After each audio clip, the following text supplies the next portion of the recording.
Yeah, holy shit. We made it. We finally made it to the last episode of the year and the last episode of the best of 2025. We had the TV shows, the docu-series, the rock and other albums. We just did the hip hop one that came out today. And now we're going to do movies. Everyone's favorite. Like you said, everyone's clamoring for this, right, Brian? Everybody, Yeah. Variety, Billboard, you know, Yeah. I mean, they can't make their list until you guys do. they won't go to press. They won't go to press Yeah. till this shit Yeah. hits. I think They're that's blowing Sam up. They're like, when are you guys dropping this movie episode? Yeah. You're holding up the whole shit. We're happy to say, here we go. when they ask me what's up with that solo, I say one thing. The whole object of my project is mic domination, so it takes concentration. Wow. And Thank you. That's Tash from what the fuck album was that? Oh, Sound Bombing. What am I talking about? That was a Tash Sound is the Bombing. best, man. You know. Yeah, I mean, Did listen. you hear the Yeah. new song he recently dropped? No, I didn't even know he did. Dude, it's so good. Hold on, let me pull it. I don't want to sidetrack the conversation. I'm sorry. No, go But ahead. He What we dropped do a new here, man. single over like Yeah. a tribe beat. That's what we do here. What do you say? we did our Um, hip hop episode with Joe Satriani was mentioned at one point. Nice. Like we're all over the place. I mean, that's the Joe most hip hop thing you Joe can do. Satriani and Trump. Yeah. I mean, the two of the four pillars of hip hop. I think so. Yeah. Where the fuck is this song? Sorry. I just brought it up and now I can't even back it up like a biatch. I do promise you there's a new Tash song. Okay. Look that up. Yeah. Fair enough. I mean, if I'm gonna drop those bars, when I like recite stuff like that, I have to do it very carefully because I can't rap. So I have to I feel like I'm like Andy when she's playing the keys in the Goonies. Like I'm just like I gotta do it very carefully so I don't like make a fool of myself. So That's how I feel when I'm going to pronounce it like a Spanish name. Yeah. In front of Sam. I can't roll my R's or say it right. Oh, come on. my your God. your wife don't bless you with a lesson here and there. Yeah. No.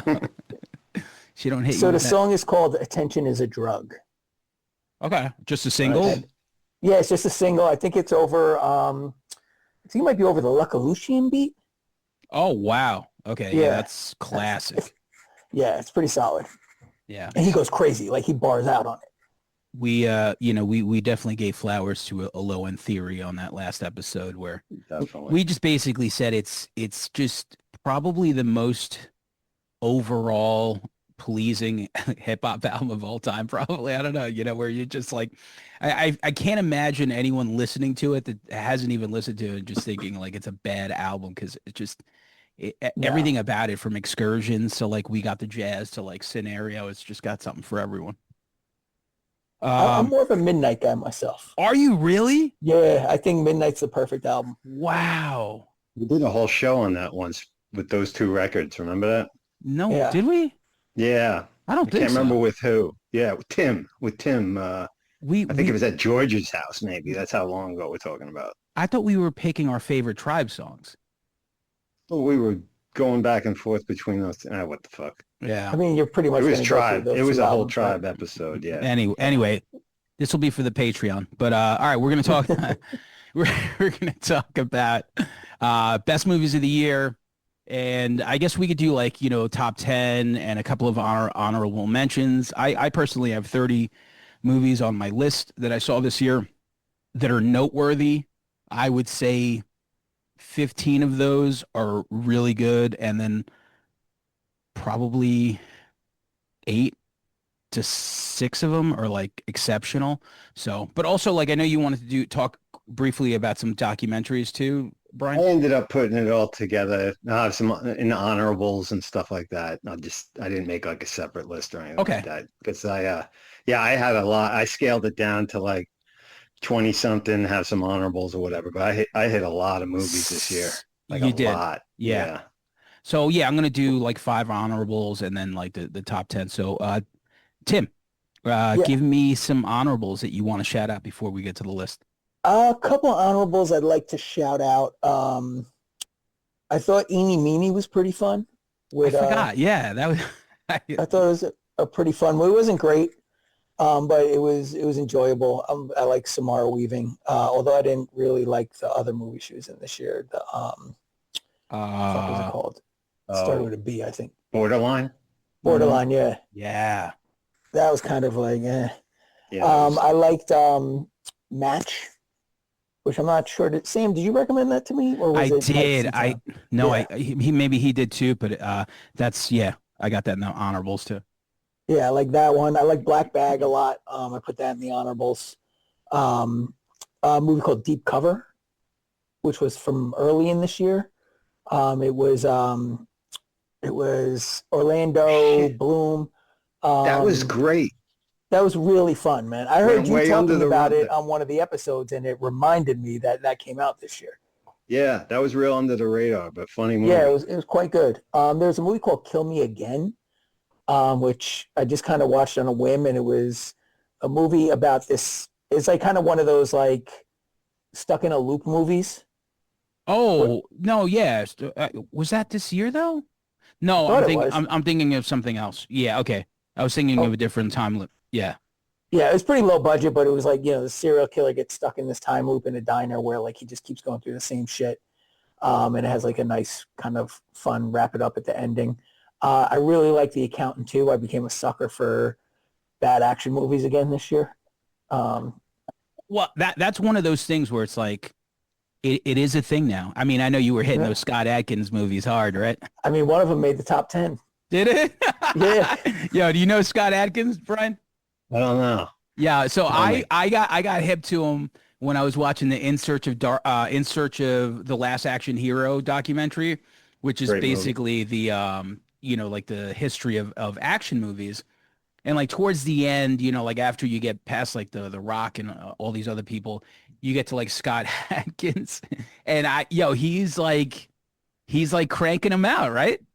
Dude, he's killing them. And they're such good action. It's like, I mean, they're like bad movies, but they're great action movies. Cause like I was his watching fight the jail one. choreography, I was watching the the jail, jail one. one. Oh yeah. The Undisputed series. Yeah. Yeah, his fight choreography is wild. I started with one called Avengement, which was like Guy Ritchie meets, like on a level of violence of like, I want to say Terrifier just because it was like bloody as hell, but it was not, it's not Terrifier violence, but it's like, this guy gets out of prison and goes and finds these dudes in a bar and holds them hostage and just beats the shit out of everybody for an hour and a half. It's Nice. fucking amazing. I just looked them up. I got to check this out. Oh, Yeah, check out he's- Avengement. That's like definitely a good starting point. What He- kind he- of fighting styles? Like fucking. It's like the raid. Is It's it like the Raid. John Wick style? Okay, you're right. Yeah, he's in John Wick's. Like he's in a bunch I of the saw John that. Wicks. Yeah. Yeah. He's like the Griselda of action movies. He's dropping Yeah. like 8 albums a year. All right. Anything else? I got a couple dishonorable mentions if that's okay. Yeah, let's Yeah. do it. Hey. The Hell House Lineage was horrifically bad. I was a big fan of that series, but that movie fucking sucked. The Fear Street Prom Queen was one of the worst put together movies I've ever seen. It had great kills in it. You watched But the other three? Yeah, I did watch the other three. Hmm. This I, one was. Did you watch them or? I I couldn't get into it. I think I watched. What was the middle one? It was like 80s. 78. It was like the 70 like the camp. Okay, then the last one. The because it was 78. Then there was the one that So it was like Witch 93 trial or one? something like yes, that. yeah. And then Yeah, the I witch just drama. I can't. Yeah, I just couldn't get into it. Couldn't get into Yeah, I it. mean, I watched them with my daughter, so we kind of dug them. I get that. So yeah, you yeah. get like that makes a lot of sense. And there was some good creative kills, like the bread slicer kill was pretty wild. You can't watch Match with your daughter. No, but I have watched all the Terrifier movies with her, so Oh, probably, okay. I probably could watch Match with her, I guess, Yeah. I guess you at can this then. point. Yeah. There's a movie called Honey Don't. Oh yeah, Langan, right? Didn't we Oh, talk about this? I saw the first one of that. Oh the my Coen- God. I couldn't believe a Cohen brother made it. First of all, and we're Yeah. seeing, and this is his follow up to that horrible movie that I walked out of the last time, and they almost got me because Aubrey Plaza was in it, but I'm like, no, I ain't doing It's it. somehow worse. Because I saw that one too. I was like, what the fuck is this? I couldn't believe he made it. It was so bad. And then the last two might be controversial. Yeah, But I thought Eddington, before you get into that uh, one, who was it saying that Margaret Qualley is terrible actress, Sam? Did Goat say that shit? Nah, I don't think he would say that. If he said it, Somebody he didn't say told it. me, and then the more I've seen her, I'm like, man, whoever that she's was, I terrible, think dude. they're She's right. so bad. I forgot who it was. Somebody did mention it where they like listed all her movies and like she's pretty terrible in everything. I saw And her in she's something not this good, year, dude. and I was like, man, I don't know about this, but I thought, She's okay, yeah, she's very endearing. Like you see her, she's like Sydney Sweeney. You're like, you know what? You're just this. She's a movie star, I guess. You see her and you're like, oh, you have this like movie star quality from the Sydney She looks like her Sweeney. substance. mom. Sydney Yeah, Sweeney's the most active movie star that just made like horrible shit. She her, put out her like 5 bad movies this well, year. her new movie seems to be doing well with Yeah, is it maybe like Amanda this Seyfried? I is don't know. Seafried or whatever, but Yeah, yeah. Yeah. I Yeah, didn't it's mean to like Hand That interrupt Rocks you the though. Cradle, essentially, right? Yes, same shit. That's right. Yeah, yeah, yeah, yeah. I thought Immaculate was really good. I was surprised at how much I enjoyed Immaculate. I like that. It was like the better of the two like church possession movies Yes, yeah, that yeah, came yeah. out that year. Yeah, my girlfriend watched it and liked it. I didn't really get a chance to, but I know a lot of people did enjoy it. And I'm always going to ride for her for Euphoria. I think Euphoria is just a fucking bonkers TV show that is finally coming back next year. So I'm always going to She was tag good Six her in. season of The White Lotus too. Oh She's yeah, yeah. good. She just had some bad scripts. She'll Yeah. be fine. But she's got a production company, so she's like actually doing her thing. Like, you know what I mean? Like Yep. she's like making shit. So, you know. I mean, really, she made a Bad Jeans commercial that would have been like the most cutting edge and like subversive thing in like 1980s, but now it's like, oh my God, she's a Nazi. Yeah, that's right. That is I've never heard anyone say it in real life. I thought it was just like internet rage bait. So yeah, I've never heard anybody say it. Yeah. So, but it was very Yeah. maybe Perez Hilton once. Maybe. So like my last two that are probably controversial are Eddington, which I fucking despise, and One Battle After Another, which might have been the worst movie I've seen all year. We had we had a text conversation because I remember telling you I liked Eddington, and then you're halfway through it, you're like, does this get better? Because it's fucking trash right now. And I couldn't believe your feelings on One Battle After Another, but you have those probably in the top 10, right, Langan? I have Eddington in there, but I had One Bottle After Another. I feel you on that. Like I didn't hate it like that. I liked it. Okay. But the love that it got, I'm like, what am I not?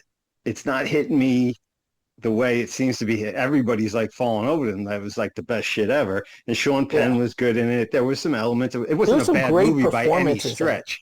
I Sean wouldn't Penn say was like, really good. but it's not making my list. Like I don't know. It made my honorables. It made my honorables because to me, I thought it started off with a bang. I was like, oh, this is cool. It's like, shut out of a cannon. And then like the pacing was just so wild, and Sean Penn was so fucking weird. And halfway through, once you get to like I felt like Del Toro and fucking Leo were like running for like 40 minutes of the movie. Yeah. And I was like, where are we going with this? Because it was just like endlessly, I just didn't understand where they were going. And then by like the last like 30, 40 minutes, I kind of came back to it. So I threw it Yeah, I think down. there's a lot of people. I just don't think listen. Boogie Nights, one of my favorite. Hard Eight, there's a bunch of Paul Thomas I Anderson love Licorice movies Pizza. I love, but I think Licorice there's like Pizza's a great. lot of people that are like whatever he puts out is like perfection, and I'm not. I don't think I'm that like. He's not appointment making shit for me, right? I guess. He never puts out anything that's really bad, but like I don't know. I didn't love it as much as everybody seemed to. A lot of Yeah, people. and Yeah. My cousin recently, like she's younger, she's like 30. And she's like, oh, she's like, telling me how much she loved it. And I'm thinking like, yeah, I don't maybe that's who it's for. I have no idea. As the homie Marcus Marcus Pin, who runs like the Pinland Empire Oh yeah. website where he does like all these movie reviews, he called it a movie for people that get all their politics from Twitter. That's funny. And I was Yeah, like, that- that's pretty much I can see nailed that. it. Yeah, it's pretty good. Yeah. Yeah.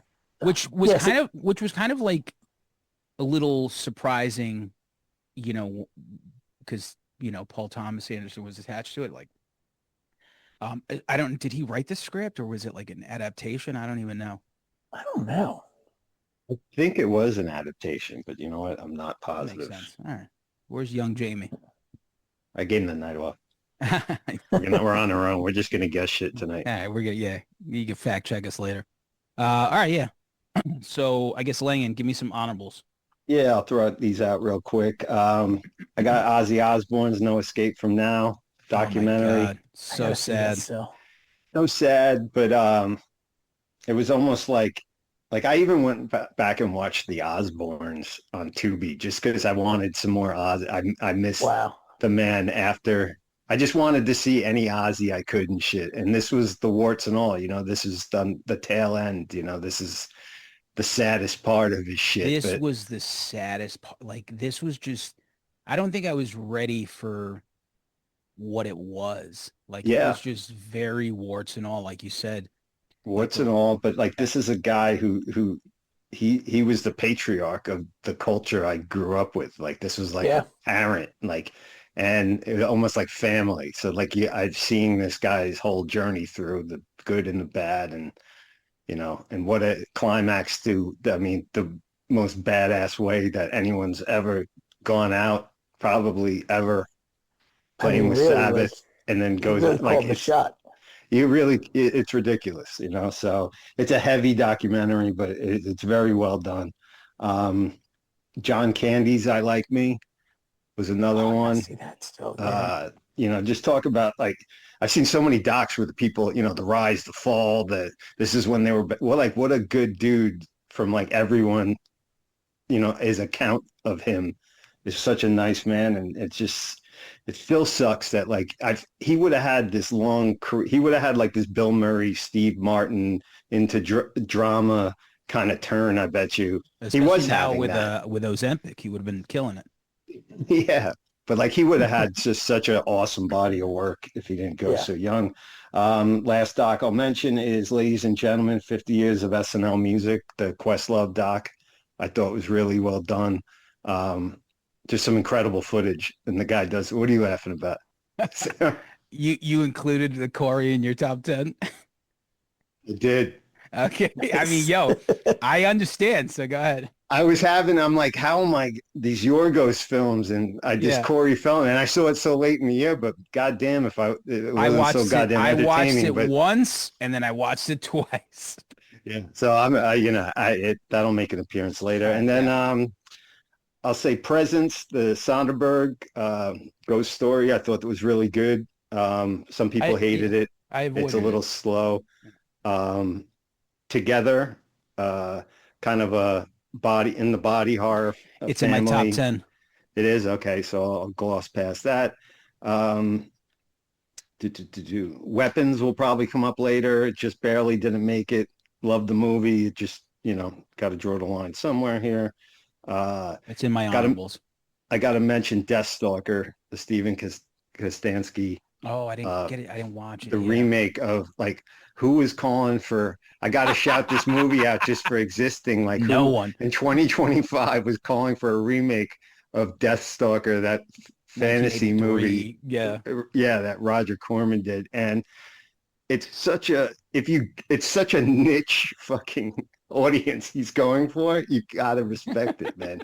And they nailed it. It had that whole aesthetic. It had like a creepy little creature that was the comic relief voiced by Patton Oswalt. But mainly what I give it props for that the Toxic Avenger just didn't have was when Toxie went too hard into the really shitty CGI. It was very distracting. Whereas this guy is practical based. You're making this kind of a film, keep it that way. Enhance some splatter with CGI because, you know, Steve did that. There's some CGI in it, but it is practical based. And you kind of got to do that if you're going to inhabit that kind of genre pick, I think. Especially you know? with a guy like that. I mean, it's just, you know, when you think of Frankie Frico and Psycho Gorman, like his last two movies, it's just like, you're a fucking genius. Even though Fucking genius. Tim did not like The Void. I didn't hate it.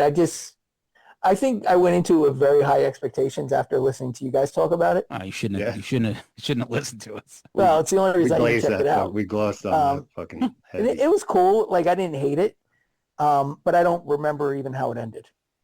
We overglazed it. Yeah, We I mean, did. look, But I we still all have watch our it things every that we year. overglazed. I'm going to shout out Good Boy just for having the It's in my first top horror 10. protagonist that I In my top actually 10. cared about. Not a human being. Give me a dog in there. I'm vested. And I will give a shout out to The Surfer too, the Nick Cage movie. Oh, I need to check that still. It's a Yeah. really heavy movie, shot so in this saturated, psychedelic, dreamy looking, very unique looking, a lot of heavy life messages about a guy at a certain period of his life and clinging to materialistic shit and Director of attachment. Vivarium, which I love. Yeah, very good movie and flew my under the honorables, yeah. radar. Did anybody see that Nick Cage movie that had that the Carpenter's son? That was like Jesus. No, the fucking Jesus horror looking thing? movie. Yeah, it's got like a 3 on IMDb. I'm just wondering. Still haven't met anyone that actually had the balls to watch it because I don't. It's probably horrible, but that's my honorables. All right, so you guys mentioned a few of my honorables, so I'll just skip those. I'll pick 5 out of these fucking 20. Wow. Okay, you guys did The Surfer. Oh man. All right, so I'm gonna go with Weapons. I have to mention it. It's just missed, just a bit outside. You know, like I thought it was just. I get the knock on it, and watching it in theaters, like it just I really took a minute for me to kind of like embrace what was going on. Once I saw the storytelling, I'm a sucker for things like that. You know, like one incident from like 5 different angles and stuff like that. Which Freaky Tales also did that. I don't know if anyone has that on the. I got it No. in my list. Okay, yeah. So we'll get to that. So Weapons. And then there's a movie called Match, which Tim mentioned. I have to mention it. The director from Slumber Party Massacre 2, Slumber Party Massacre. This girl like did such a great on that remake. And Match kind of like, I mean, it's just so fucking bizarre. It's like Barbarian, but it's like a trauma film, and like the effects are practical, and it's just, you know, the dating app thing and ending up in this fucking like hell situation. And then the actual monster, I mean the person, I guess he's just a little bit deformed, you know. I mean, what a fucking ride this movie was. The writing was smart. And, you know, it's an absurd movie, but done very well. And I'm sure the budget was limited. And for it to be like a Tubi original, which I guess is a thing now. So, you know, shout out to that. So those two, I love Drop. Do you have Drop in your top? Tim? I don't have it in my top. No, Okay, yeah. I had it in the honorable mention, but I had so many honorable mentions, I just didn't mention it. I figured you were gonna. Everyone knocked it. I know my girlfriend's like, she's like, I started watching it, I didn't like it. And then one day I just put it on. It was on Peacock, and I was like drawn in from just immediately. I love thrillers like that where it's like a game and it's like text messaging and it's like, you know, you got to kill your date, and then like it just this like one setting and all these things happen, and fucking the whole time I'm watching Drop and I'm waiting to hate it. And I never did, from like beginning to end. And of course, there's some things that are just kind of like absurd about it. But I think Chris Landon directed it, and he's a fucking genius. You know, Michael Landon's kid did the Happy Death Day movies and Freaky and all that other stuff. Super talented guy. I think he also did Scout's Guide to the Zombie Apocalypse. So I'll do 2 more. I thought the Knives Out movie, the third one, was really good. I love that series now. I think Benoit Blanc is a really great character. It's just like Clue, you know, it's like a whodunit, but it's just very well done. And just when you think you know where it's going to go, every movie so far they've thrown like a curveball, and they just the writing's great. Ryan Johnson just did another really good job. Wow. I guess I'm gonna do one more, and I'll do Bloody Axe Wound. Bloody Axe Wound is Did I a see Bloody Axe Wound? Sorry, I didn't mean to cut you off. Yeah, no, yeah. I definitely haven't seen it, but I know you post. I've seen you posting The about it. director of I did see Uncle Bloody Axe one. Yeah, it was good. the director of Uncle Peckerhead, which was really cool, like punk rock, like zombie movie about this roadie who dies. It's like a zombie. But this was just great. It's just like 80s slasher. It's like this town of like killers and the killers like all like make videos and then it gets sold at this like family owned video store. So it's kind of like weird snuff films, but like I don't know. It's kind of like it's a horror movie, and I think it kind of leaned a little bit too much in the comedy aspect of it, but it just has so much like cool writing, and sure there's some like plot holes, but it's just I think it's a movie that deserves more eyes because if you enjoy, you know, 80s and 90s like slashers and VHS stuff and just that universe, I think it's a lot of fun. So Bloody Axe Wound will be my last honorable. So let's do it, man. Number 10, Tim. So I have this list in no particular order, but I'll start with one I actually watched today. So I've been fighting off a bug, and this afternoon, like it really started kicking my ass. Now I feel fine, but like there was Don't a get period us in the sick. middle of the day. I'll do my best. So I just basically after I was texting with you, I was like, shit, I need to check out some documentaries. So I checked out the Paul Anka His Way documentary on I think it's on Max, and it was Everyone's favorite. so fucking good, dude. Have you guys seen this? No, I'm not, I never but I would watch remember that. Paul Anka's a thing until people mention him, and I'm like, oh yeah, Paul Anka's like the Dude, songwriter. his career is crazy. I mean, he got his record deal at 15. Like he flew down from Canada by himself at 15 and just like took 4 songs that he wrote into like some record label. And they were like, Is he like Middle Eastern, right? Something like that, or yeah, he's Canadian. even better? All right. Yeah. He flew down from Ottawa. And like by like the time, I think when he was 17, he wrote Put Your Head on My Shoulder. That's And great. it's just like basically going on about his whole career. He had this like 70-year career. Like every time it seems like his career is over, he comes back. He's reinventing himself like every 5 years. He's like, all right, I'm a teen idol. The Beatles came and Nirvana'd me. Like now I got to figure out what's next. I'm going to write My Way for Frank Sinatra. That's You know what I mean? Like Yeah. that's going on. He's like, you know what? I'm going to write the theme song for The Tonight Show. Like just all these fucking different things. Like he's like banging in yacht rock joints. He's writing songs for Michael Jackson. It's just fucking writing songs for Tom Jones. Like just all this crazy shit. Like, you know, she's a lady. He wrote that shit. I always like admired like the songwriters and like the first one that I'll remember is like Desmond Child, obviously like Yeah. co-writing like all like the 80s rock bands, and then later on like Linda Perry, Butch Walker, Jack Antonoff, all these people that have like it's like, okay, we're gonna like write this fucking song for these people, and it's just amazing. So like to have a guy like that still writing stuff is pretty amazing. I mean, at the end of the day, like that might be the best career because He's had like a people, 70-year career. He's got written over like 900 songs for people. yeah. I mean, that mailbox money must be crazy. Must be nuts. He said that the TV rewrote the rules on licensing like agreements for theme songs after the Tonight Show because he made so much coin off of that shit. That's crazy, Yeah. And like as soon as you said the Tonight Show theme, I hear it in my head. Yeah. You know it. Yeah, And you know so much of his music too when you go through it. You're like, oh, I know that song. I know Yeah. that song. we It's did. just We didn't start songs. the fire. No, I'm just kidding. But on your So new yeah, album, which we shouted out and we mentioned on the last episode, you did. I thought that was interesting. Like you kind of took that theme and you mentioned stuff, right? Like on the first song. oh yeah, me and Alex, you mean? Yeah.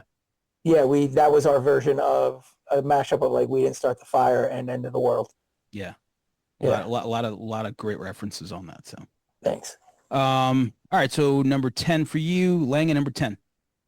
My number 10, little independent film that I feel will get lost in the shuffle on a lot of top 10 lists, but The Ballad of Wallace Island. It's Oh, a you told me to watch that. yeah, it's a comedy about a guy. He's a two-time like lotto winner. He loses his wife. He's got an island, somewhere, and he books his favorite musical act, which is a guy and a girl, a duo who haven't played together in years, to play there for top dollar. And they're under kind of a different guise on why they came there. It stars Tim Key, who should, if there's any god, would get an Academy Award for this. Not that that means anything, but he's from, I don't know if You you've hear ever that, heard God? Alan Partridge, who's by Steve Coogan. It's a character in a British show.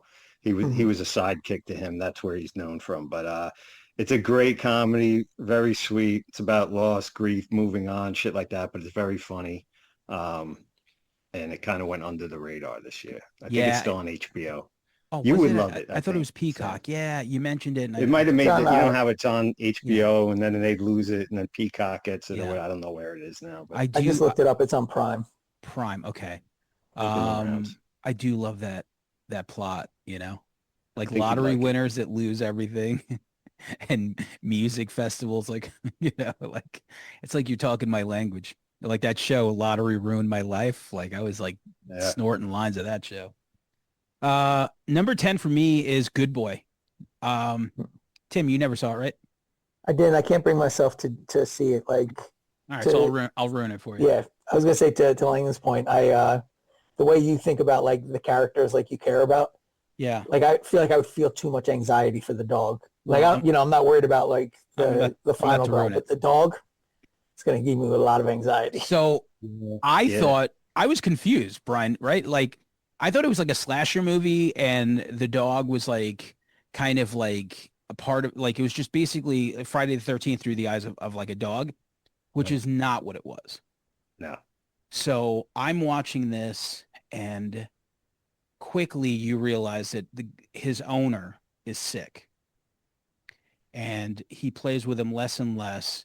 And I guess whatever, obviously we're going to just ruin it because who gives a shit, but the owner's sick, obviously has some sort of cancer or whatever, because like he keeps going back and then like he just gets meaner and more distant towards the dog who's like bumming out. And then like that's where like I guess like the supernatural part of it comes in, but it's not supernatural. It's just basically what the dog thinks. And he's like just so upset that he can't save his owner. And it's Yeah. just like, I'm fucking watching this.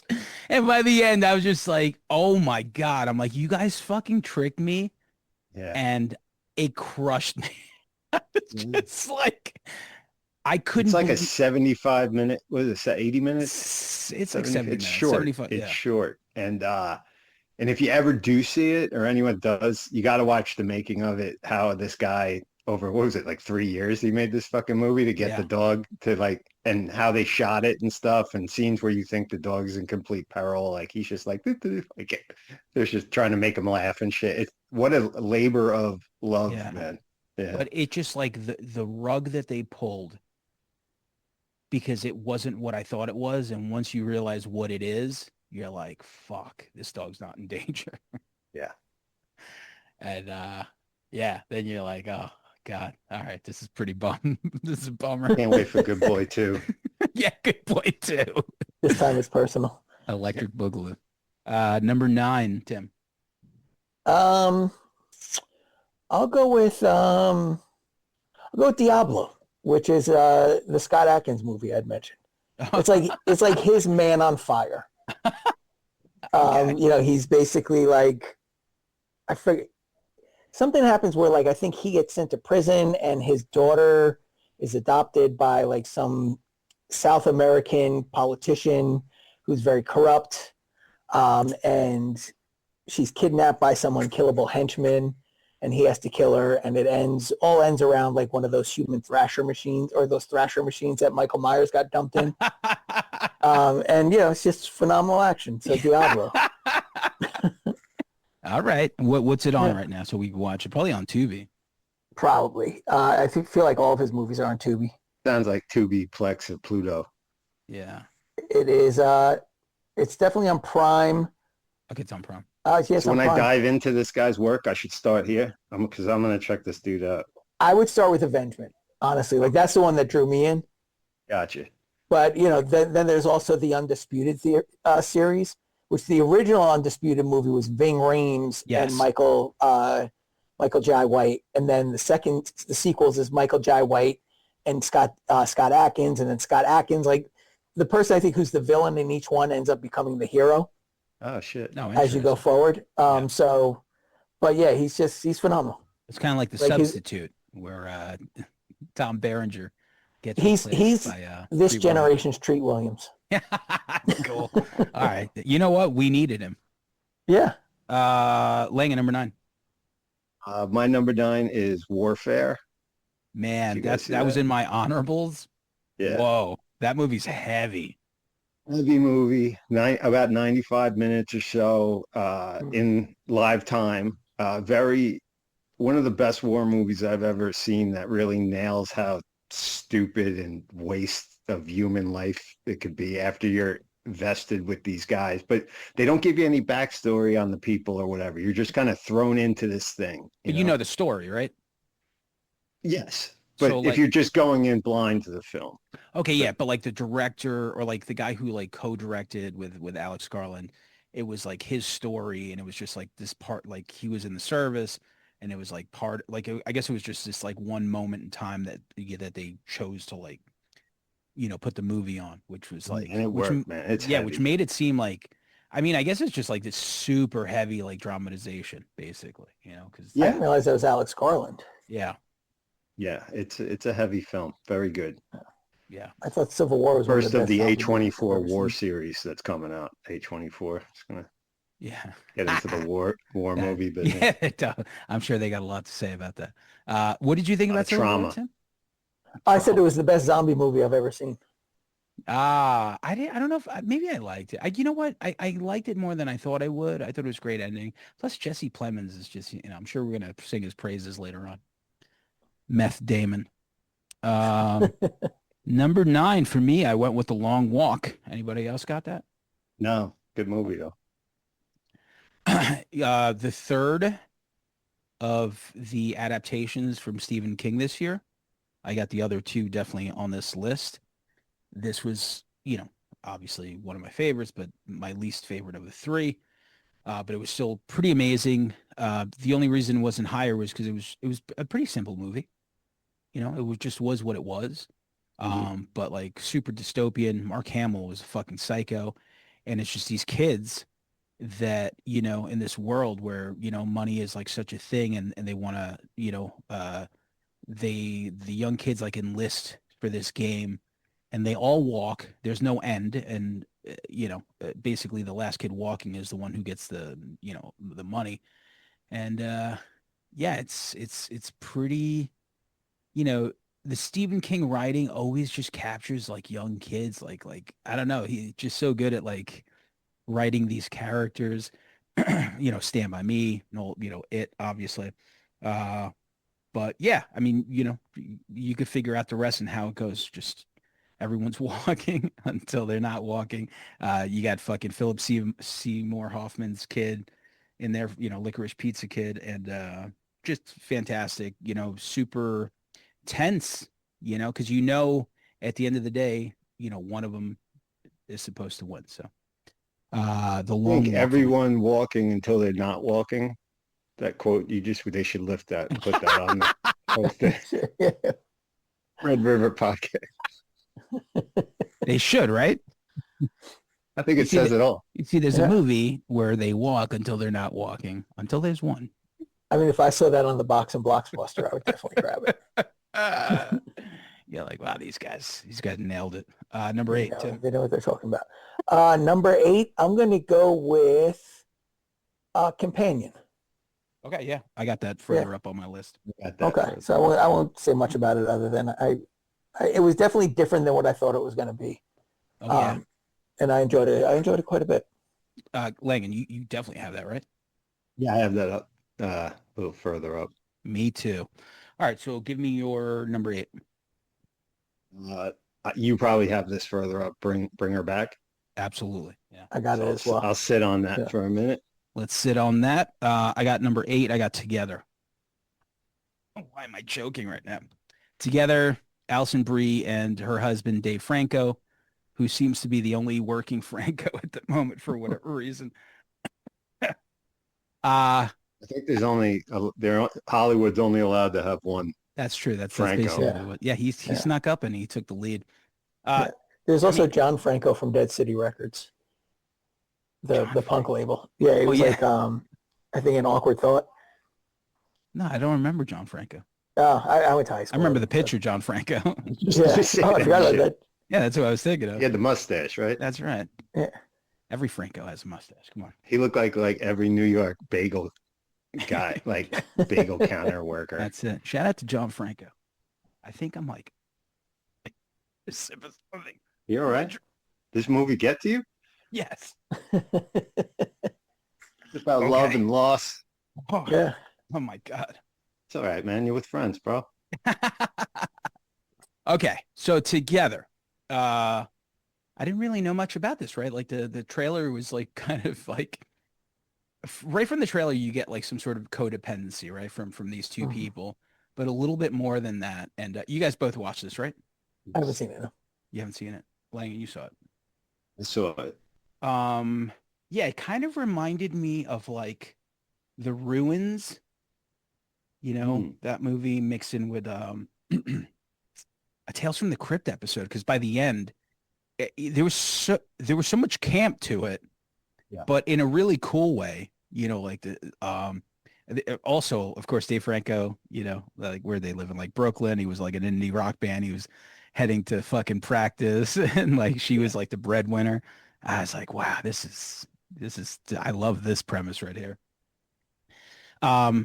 And I fucking loved it. I couldn't believe how much I fucking loved it. I wasn't sure if I was going to totally dig it, but it's just super cool body horror with these two characters. There's another character too, but like can't really say much about it, you know, but like by the end, I thought the ending was brilliant, right? I thought it was great. Yeah. I think it was But like it deals with like codependency 100%. and relationships and suffocation. yes. Like how suffocating they can feel sometimes and shit. And I didn't know what to. I didn't think I was gonna like it. I went because I got that AMC Same. Fast because I saw the trailer and it had that Turtles song, "So Happy Together," but slowed down. Yo, when you fucking make those trailers with the slowed down fucking pop songs, Strike I can't- one. I hate it. Strike Fucking one. Madonna, Like a Prayer. You know what I'm talking about. It's such an epidemic of that shit. So they did it with that. But man, I went in kind of blind and I thought it was really good. Yeah. Yeah, I went in because Karen wanted to watch with my girlfriend, and I was just like, okay, this is good because we watched some things that, you know, I think she wanted to watch Wolfman, which was absolutely fucking terrible. Ooh. But this one delivered, and you know, I'm just gonna go back to the ending because one of those endings probably that as I look through here, one of the most satisfying endings of this top 10 for sure, where it was like just funny. I'm like, oh, this is pretty clever. So good for you guys. So together for me. Number 7, Tim, I'm gonna go with Silent Night, Deadly Night. in my honorables. Yeah. Let's talk Yeah. about it. Yeah, it was just so much fun. Like, you know, it was the originals to me. I've gone back and watched those recently, and they're all pretty terrible. Terrible. Yeah, Totally. but I like the way they kind of reinvented the concept. They kind of still stay true to like the character a bit, you know, like at least his origin story. Yeah, they And- picked like the director picked like the best parts of it and made it his own thing. Yeah, and I thought like the whole idea of like the naughty list. Yes. You know, like I appreciated that. I mean, you know, anytime you're going to kill 41 Nazis with a hatchet, I'm down with that. Yeah. Did Did you even watch if it, it has- Langan? I Langan. like it. Yeah. Okay, you did. All right, so then yeah.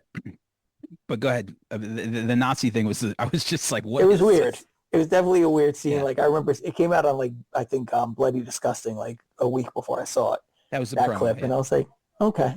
But and I really like the ending, like the sort of there Me was too. I think there was a story called The Gun or something like that where it's like if it follows like the person who holds the gun. Yes. Like it's not about like yeah. I think you know, I and there, I remember think there was that. like a Star Wars story about Boba Fett. It was like the same thing with the armor. Like it follows the person that has the armor.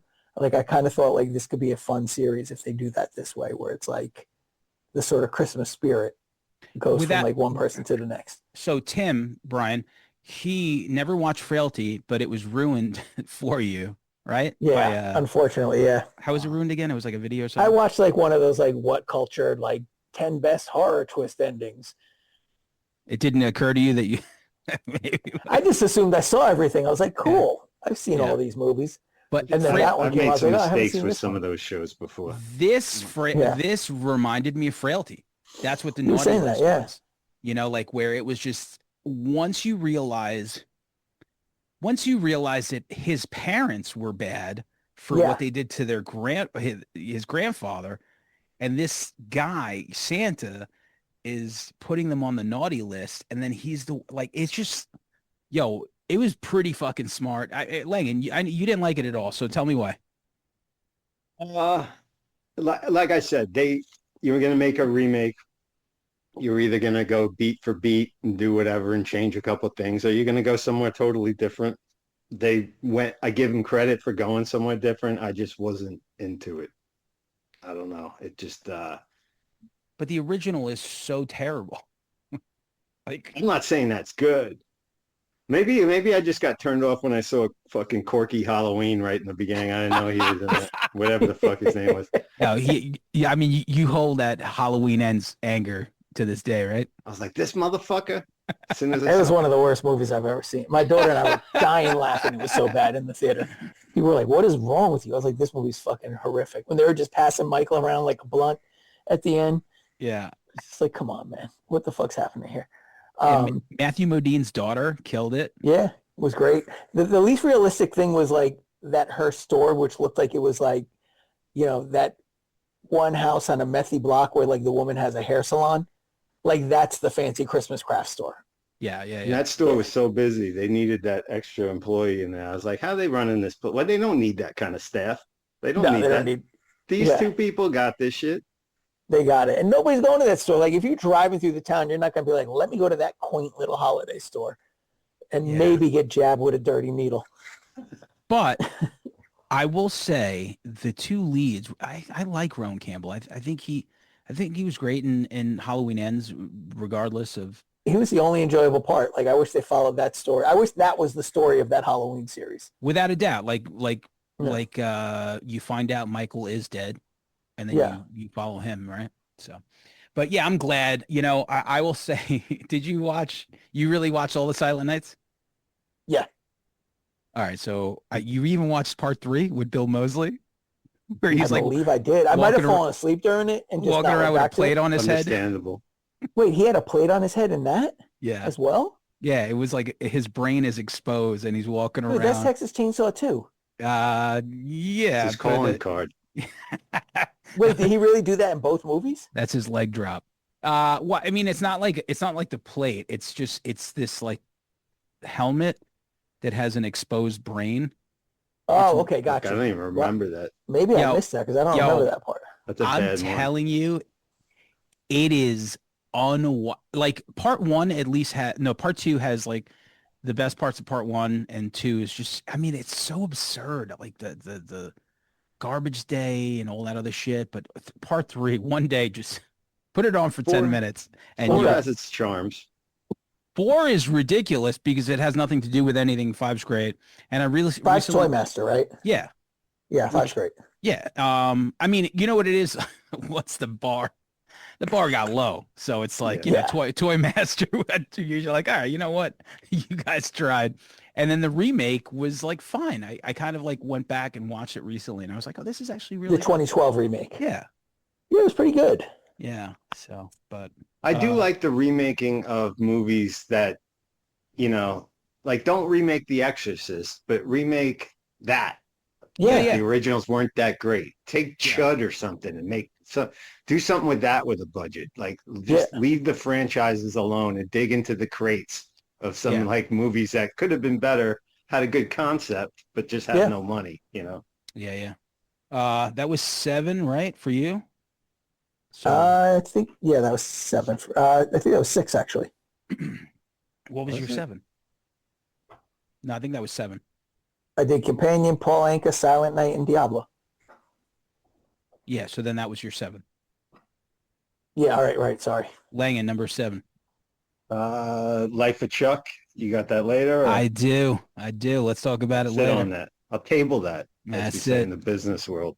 Final Destination Bloodlines. Anybody else got that? I No, but haven't that was been- awesome. That was great. Yeah. No, no one. Okay. Yeah. I mean, wow. This was one hell of a sequel. I thought the open was probably better, or if not just as good as like that, the one from part two. Just great. Like just great writing, great intro, great return to the franchise. Uh, a lot of like smart like writing, like where even like the red herring, like where you think something's going to happen and it doesn't. So it threw a lot of curveballs, and the kills were fucking fantastic. Obviously, Yeah. listen, sometimes the CGI in some of these movies, it is what it is. I don't think this movie was really known for having practical effects. But as far as like a sequel goes, it's probably the best. I would say 1, 2, and then this one, and then the end. The Tony Todd cameo where it was just Yeah. like weird. They're like, Brutal. all right, you know what? Right? Because I had no idea how Heavy. sick he had gotten. And then you put him in this movie, to like salute him. And what he says is like so like poignant where you're just like, wow, that's kind of like, like, all right, like you're here and you're doing this part, but it's like you're talking to the Yeah. audience. That elevated the movie to something Yeah. else. Yo, it totally did. Like we were just like, wow, this just got heavy, I was so pleasantly like happy in that film. Like I didn't know I saw it in production on like IMDb for fucking years, and you never know how that's gonna turn out. Yeah. Shit. But then I was like, wow, this is fucking good. I'm so happy this is fucking good. John Waters puts out his top 10 movies of the year. He just was put on out there. his list for 2025, number 2. Yeah, it was on. It was totally on there. I couldn't believe Everybody Really? loved it. it. Yeah, Yeah. it was fucking on there. That's great. And that scene, I had no idea with the MRI, like how like severe the magnets are. So when it was happening, I was like, wow, that's weird. And then, I asked, and they're like, oh yeah, that definitely happens. And a week or two later from that movie Yeah. being released, like somebody actually died Yeah. in that. It's just like, whoa, like that's weird. Like, did he get inspired by the movie or something? Like just strange. Strange Very fucking- rare too, like late in a franchise that you're gonna have a turn up in quality like this. You don't see that often, if not ever. Yeah. Ever. Yeah, Late like- in a franchise life. Part 6 of something. Yeah, it gets pretty bad. The you- Screams. Sorry, go ahead. I was going to say the Screams are doing okay. True. Did you guys see Stream? No, I No. that was is David Horton David Thornton? He is, yeah. It's like it's that Cineverse or whatever their company Yeah. is. They made it. I think it was like one of the guys that's like a producer on all the Terrifier Okay. movies. Was it okay? It was okay, but the end of it like features Tony Todd, and it seemed like it could go in a real interesting direction. Like it seemed like it was setting up sequels where Tony Todd was going to be like the main character. I remember it had a theatrical, Yeah, and I was going to watch it, and then I, obviously just in and out, and it's one of those movies that I forget. So like I might pull that up today. yeah. I mean, like it's not a must see by any means. Like it ends up being like a I'll cool skip to the concept and end. can become something like kind of cool. Yeah. It has like, it has good cameos in it. It's definitely like, it's fine, but you don't need to go out of your way to see it. Lightning in a bottle, that Terrifier, because the mean really one is, man. and Yeah. all these other things that tried. Screenboat. Yo, I can't get sometimes- into that whole subculture of, No, that like, of public property, Public domain films, shit, yeah. Popeye, and yeah. But like yeah. when people are like, hey, I'm trying to get this like movie made and I can't get funding or green light, and then Winnie the Pooh 2 Blood Revenge or whatever. Like, I don't know. Like, how do they do that? Like, what's the trick there? Yeah. Yeah, I don't know. Number 6, Tim? I'm gonna go with another documentary. I'm gonna go with the Lilith Fair documentary. Oh, that was good. It was really good. Yeah. I Yeah. again just watched it today. But it really stood out. Like it replaced, I don't know what it replaced, but it took something off my list. Oh, it might have been the Predator animated movie. Okay. Yeah. But yeah, it was. If do you guys have it on your list or no? No. No, I haven't seen it, Yeah. but I loved Sam it. said it was great. Yeah. Yeah, it was really good, and it's they do like a this period, like I remember when like the Woodstock '99 documentary came out, we did an episode about it, about just how fucking One. ridiculous that whole There thing was was. two though. There was the Music Box one on That's the one HBO. we did, the Music Box one. Okay, Yeah. because And the other Netflix one had was like one that was a Netflix couple had. of episodes, I think. Yeah, Yeah. And I'll tell you what, I really did. I'm trying to think of the one that I didn't like. And it might have been the Music Box one where this girl just like, you know what? Like they just had these like weird, I don't, they were go back in time and she was just, it's like Molly Lambert. I don't know. She was just talking about like DMX and how scared he must have been. And I was just like, what the fuck are you Yeah, it was that talking one. I think. Right. Yeah, I Yeah, it was was just like, it was, bro, what are you talking about right now? Like you're like, I'm not even gonna get into it because it's just like, yeah, it was Yeah. just That was the Music Box one. it okay. was. Yeah, Yeah, I it was remember just exactly because like, we were all laughing at that part. Like, what are they fucking talking about? what are you talking about? Like Yeah, he must have been really scared with all those people yelling that word at him. sure. Yeah, Okay, buddy. I guess Yeah. everyone was just having a good time until you came along. yeah, exactly. It's like but- let me rewrite this with my current. Yeah, Current views weird, on the world. man. But Lilith Fair killed. Never went to any of the shows. No, And never cared, to be honest with you. But rewatching that and Sarah McLachlan's story and all this other stuff, it just hit. yeah, Just hit. yeah, You know, I'm like, oh, this is so fucking. This was great. You know, like I just. yeah. I think it was a Yeah, way to give them flowers, and I was like, man, I'm cool with this. This is cool. It was dope. And like I thought like there was like the real like the reason I even brought up the Woodstock 99 is they had that little segment at the end where like Cheryl Crow and Jewel went there to play, and it's like you just see like these fucking like tiny bitch ass dudes. Yeah. Like they're all such bitch ass dudes. at, Oh, like, the Woodstock worst. 99. Every last fucking one of them. Yeah. They're like, you know, these fucking loudmouth assholes who like wouldn't bust a grape in a fruit fight. You know what I And- mean? Like it's and- like, come on, dude. And like 94 seemed to be like kind of okay. 99 was just, I don't know, like yeah, I mean, that was just bizarre. You Yeah. know what I watched today, actually? I think I watched so random because I was watching clips of that. I watched like the third base set because they had like a 40-minute setup and it was just, man, I don't know. It was just tough. At To, 99 or 94? 99. Really? Yeah. You want to see a great third base set? Watch them on Showtime at the Apollo. Okay. It's Oh, the most cringy thing you've Wow, ever come seen. on. Like, Serge is, you know, cutting up a I'm rug. watching that he's dancing tonight. so hard, and the crowd is like crickets. And like Well, to one this point, crowd he is even pulls crickets out. too. He's like, make some noise if you're black and you're proud. And everybody's Yeah. like, he's pulling Oh. every stop he knows out of his book to Pete's just get like- any reaction. I'm writing this down to Yeah, go on too. YouTube. It's Right. zero. It's amazing, dude. So what are we at? 6? Langan 6. This is where I got Companion. Okay. Yeah. Same. No, I got later on. Okay. Oh, okay. That's wait where you for had it. So what'd you have for 7? Life of Chuck. Life of Chuck. Everything I mentioned the last couple, you got, got further Begonia? down. I got that further down. Okay. Me too. So Further up. that's my number 6. I got Begonia. So we'll go back around. So Tim, next one. I'm gonna go with Friendship, the Tim Robinson movie. Langan, you I saw got that, that right? further up, yeah. But go Okay. ahead and I'll just chime in. You know, if you like Tim Robinson, it's a great vehicle. It's such a weird movie. It's just like all of those, like, it kind of like takes that comedy of uncomfortability to the next level, where it just goes Mhm. places you don't think it's going to go. Like the fact that he took his wife into the tunnels and she got lost and he just came home and was like, I got to go to work. You know, like, he's such a dick. It was amazing. There's the like bonus footage shit of him and that guy Connor O'Malley. My God, dude. In that Dude. garage. Yeah, amazing. I fucking wish I loved it more. I wish I loved it more. I ended up liking the TV show more, like the chair company.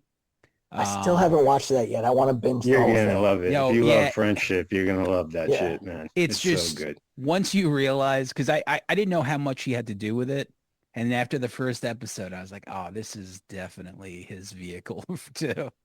Yeah, I watched the first episode and I realized I was going to be annoyed waiting for it. So I was like, I'm just going to wait till it's all Yeah. out and sit with it. Yeah. Did you guys see Rap World, Conor O'Malley's movie Rap World? No, that's what's in that? my YouTube queue. I was going to get to that. Dude, It's on it's so YouTube. fucking good. Yeah. It's like just The a dude, like stand-up they're in like special too. suburban Pennsylvania. And they It's like, a stand-up? no, it's Rap World's an actual He movie. has a stand-up special also. Okay, okay, okay. There's Oh. a movie he's talking about. Yep. Yeah, he like it's him and like his friends. They all work at like Wendy's or some shit, and they want to make like rap music, and like they're able to do it at like his parents' house because they're out of town for the weekend or something. Rap World? Rap World, yeah, That's you know. it's a good watch. You're talking to It's myself. only like an hour. I'm gonna watch that. I've been waiting for that Logic movie to drop. The Paradise Records. Logic, the rapper Logic. Yeah, he has a movie that's been that like Kevin Smith helped him make. Oh, is that why I saw him with fucking Jay and Yeah. Silent Bob? Yeah, Okay. yeah. It's just like him running a record store, and the trailer looked great. I just don't know. Maybe he's just waiting for distro, but I know it's been done, and he's been doing like festivals and stuff, and the trailer looks Interesting. really cool. The cast looks pretty decent too. Yeah. Number. All right. So, what do you have? Number 5, Langan? Monkey. Yeah, out there. But we're going to talk about Life of Chuck now because I got that at number 5. Okay, I'll I got the chime monkey in coming when you later go. too. Yeah. Did you watch Life of Chuck, Tim? I did not yet. It's on my list. I it's funny. I saw it today and I was like, is that 22? I didn't know if it was 2025 or 2024. Yeah. So I was like, I'll put it on the back burner. I mean, what can we say about this movie? It's in 3 parts, right, Langan? Yeah. And it's a short story. It's a Stephen King short story. And can you explain the beginning, like why he was a different person? Probably not accurately. Not accurate. It starts yeah. in reverse, right? Like, Yeah. yeah. Yeah, I mean, it's just kind of like, I mean, how do we even like discuss It's hard this? to describe without. It's kind of, and it would be doing it a disservice, because the unpacking of it Yeah. in your head is really the fruit of this movie, like of Yo. what's going on, and When you get the payoff, it's like, whoa. yeah, Like, I really thought, like, I felt like I was hesitant. I didn't even know it was a Stephen King thing at first, and then I was like, "Is this going to be like some sappy shit?" Because I don't do sappy. Yeah. Like, I feel insulted when you get like heavy-handed trying to press buttons on me emotionally. me too. Yeah. And if it's not, but if it's done in a really smart, clever way, that's when it has a real profound effect on you. And this one did. Like, Yeah. it wasn't sappy at all. It's very uplifting, Yes. very deep. Just it's really Super about deep. life and death. Yes. And how little universes and the interconnectedness of it all. Very, I can't even. It's actually like how it's so good that I can't believe it's very quiet. Like, I feel like this is a kind of movie that could, like, not again. I don't watch Oscars. They get shit wrong. They don't know what the fuck. But I like when movies get a nod or some, direction. And I feel like this This is movie an probably Oscar won't movie. get any attention. But this is like an Oscar-worthy film. Yeah. and like very deep. It's really just, yeah, like you said, interconnected life, death, gratitude, Mm. being thankful for things, and just like living your best life. And it's in 3 parts, and like you said, it's done in reverse. And when you watch it, it's, I mean, it's really good. I Ending dance sequence, which you'll never hear me probably ever have said on the show. yeah, But that dance scene was fucking fantastic. it was. This is true. This is true. Tim, you got to watch it because it's really worth the watch for sure. Yeah, I have it on my list Cool. of stuff. To That's check my out. number 5. sure. So I guess we're at 4. So let's do number 4. I'm gonna go with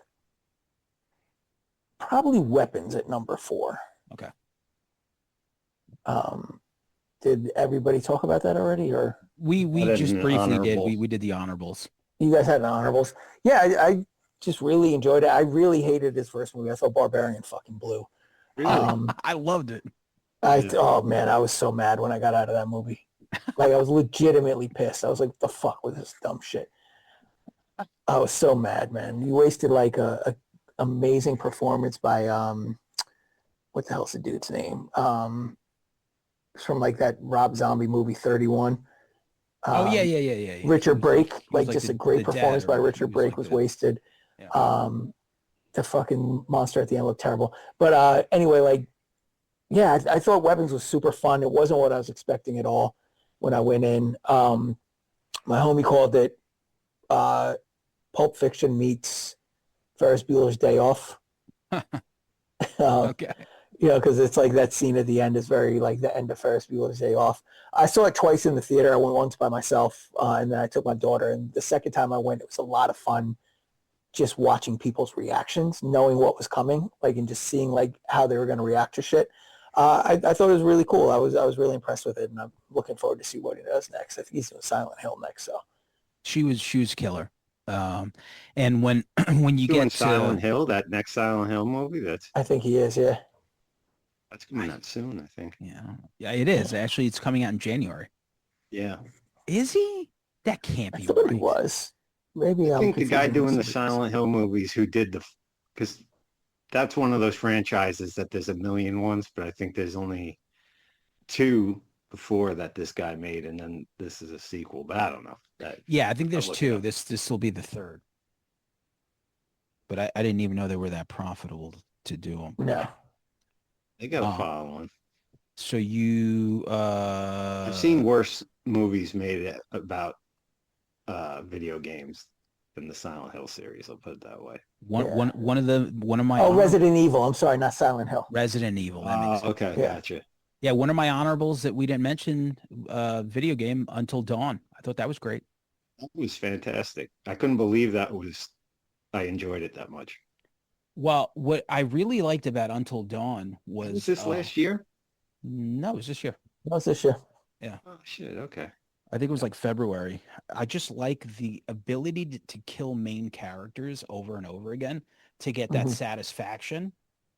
But then, none of them die, everything just like gets solved. But like it just the ability to constantly do it, I thought was like really cool. So, Odessa Adlon's in that, right? I don't know. She's in a Is, lot Is is of that that, the stuff. woman that was in the Hellraiser curly movie? hair? Oh, Yeah.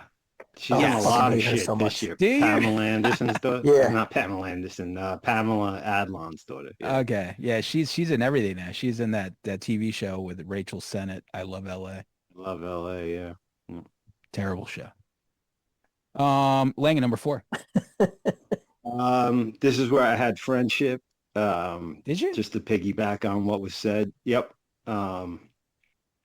It was interesting seeing Paul Rudd too as kind of like the straight man Yeah. in a movie because you never get that and stuff. But just such an oddball movie, and Tim Robinson, he's got a style that works for me now.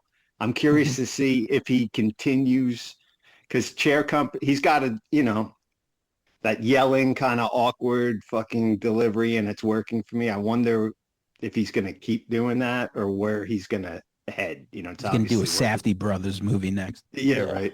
I would love for him to go back towards the Detroiter style for a little The bit. Like switch it Detroiter up a bit. is so underrated. That movie, So that good, dude. TV show is so funny.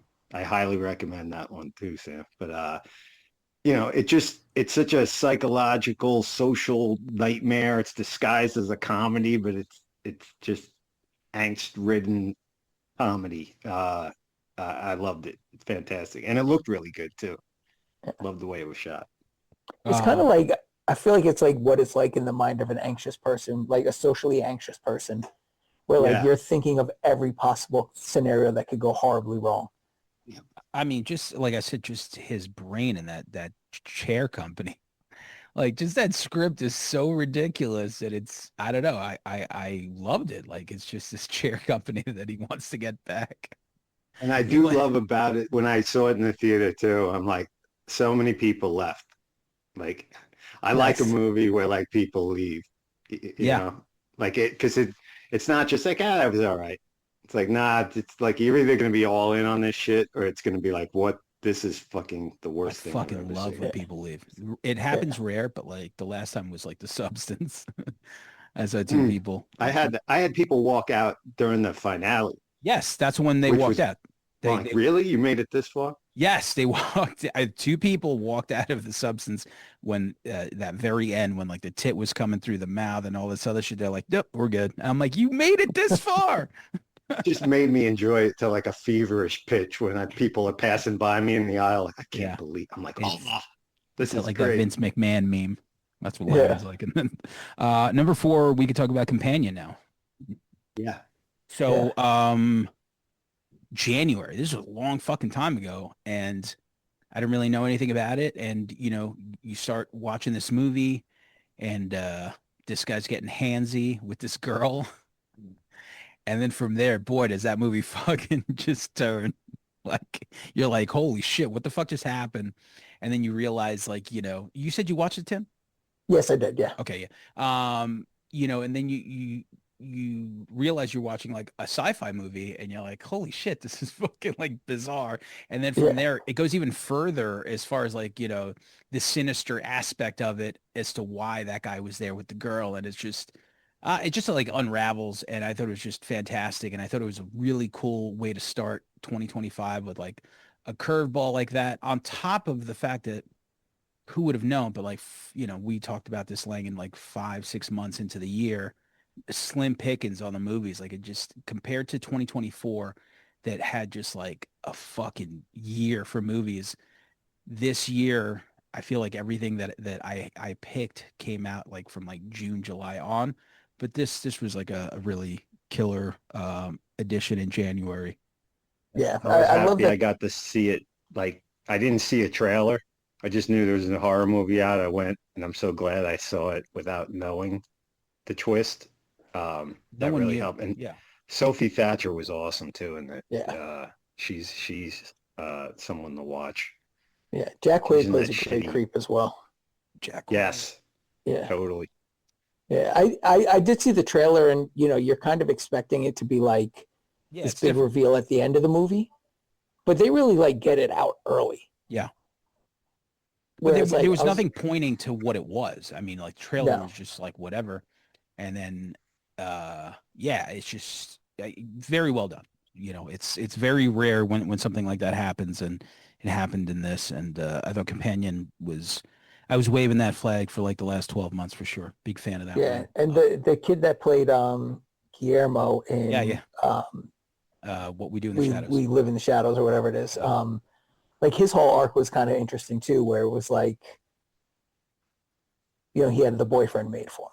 Yeah. And it was what's the kid's name? He was in Smile 2. He was the dude that busted his face open with the Oh, yeah. the 50-pound plate. Yeah. There's a lot of Um, face smashing in those movies. Yeah, a lot of face smashing. But yeah, I thought the whole thing was really, really well told. It's like a really good Black Mirror episode. Yeah. Oh, Black Mirror for Yeah. sure. Definitely. Yeah. So what are we at? Number 3, Tim. Number 3, I'm gonna go with Freaky Tales. Okay. Okay. You guys have that on your list or no? I didn't. Yeah, no, I didn't. I don't know why I just didn't connect with it. But God, No? yeah. That's cool. Yeah. I mean, I just thought I like that type of storytelling. Me It's too, like yeah. it's similar to what we were saying about Weapons almost. It's Yeah. like a similar type of storytelling. I like the connection to 80s Bay Area music. I love the fact that Too Short narrates it. And I love at the end that I actually had to look up to see if the guy's girlfriend and family were actually fucking murdered. Yeah. Because I was like, everything rings sort of true. Without a Um, doubt. Even like the Gilman story, like that Yeah. happened. I didn't know that happened, right? I Yeah. started watching this punk documentary on the Bay Area. Really cool. Yeah. I think it's called Turn It Loose or something. And they start talking about this night where they fought back against Nazis that Yes. kept going to Gilman. And I was like, yo, that's some fucking Freaky Tales. I'm like, that's Yeah, exactly dude. It's what like you had happened. Operation Ivy playing the whole Yeah, thing. like Tim from Rancid Op Ivy. Yeah. It was Yeah. that was cool. Pedro Pascal. Yeah, they had the Too Short battling fucking the girl group. Like even bringing in like Metallica. What about the greatest cameo of all time next to Bill Murray? Which one's that? Tom Hanks. Oh shit! I totally forgot Tom Hanks was in this. We're just like, whoa. It was That's like right, watching yeah. Bill Murray in fucking Zombieland, where you're like, what the fuck? Like, Yeah, that's right. I forgot about that. yeah, Yeah, yeah. I just really, really enjoyed it. It's like exactly the type of movie that's in my I should wheelhouse. Like, rewatch it's a it. weird story, sort of meandering. I should rewatch it. I don't know. Maybe because like the trailer, I think I just attached myself to the trailer too much, and I thought it was just gonna be something completely different. And then when I watched it, it just wasn't what I expected. And I think that Mm. really derailed how I felt about it. So it's definitely something that I should rewatch because like even like recalling the whole movie now, I'm like, oh, that was fun. That's cool. That's fun. So no reason why I shouldn't. Word. Number 3, Langan. I got Eddington, Eddington. All right, Tim's favorite movie of the his favorite. You got this on honorables. yours at all? Honorables. Yeah, I loved it. It was kind of, it's a macrocosm of 2020 and that weird time. Found it darkly hilarious. It does take a minute to get going. Definitely wouldn't argue with you there.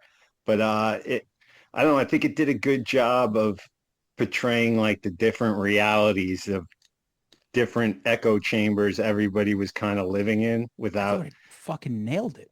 like I know people walked out of this movie too when I was in that. Like there was a like a boomer dad, NASCAR dad or something, a couple of seats away from me, and There's something in there for everyone to get angry it's at. scoring points on like, all right, maybe you were doing something ridiculous. Like this is a little ridiculous. This is a little ridiculous. And I guess when they hit on his side, like he didn't like that part, but like I liked that kind of vibe that it gave. But it seemed like people that are either that maybe are on one further side of Yeah. a political side. People took different things from it and stuff, but man, it had some of the biggest laughs I think in a theater that I had this year. You like told me with that too. other people laugh, especially the scene where the kid comes Yes. home to the dinner table talking to his Oh, dad about It's like stolen land, stolen and land or whatever. whatever. And he's like, what the fuck are you talking about? He's like, you're It's like, are you fucking white. retarded? Yeah, yeah, oh yeah, that's what he was. I fucking white. laughed so fucking loud during that scene. And Ari Aster, you already know. Like I'm just it's whatever. I didn't even watch Beau is Afraid.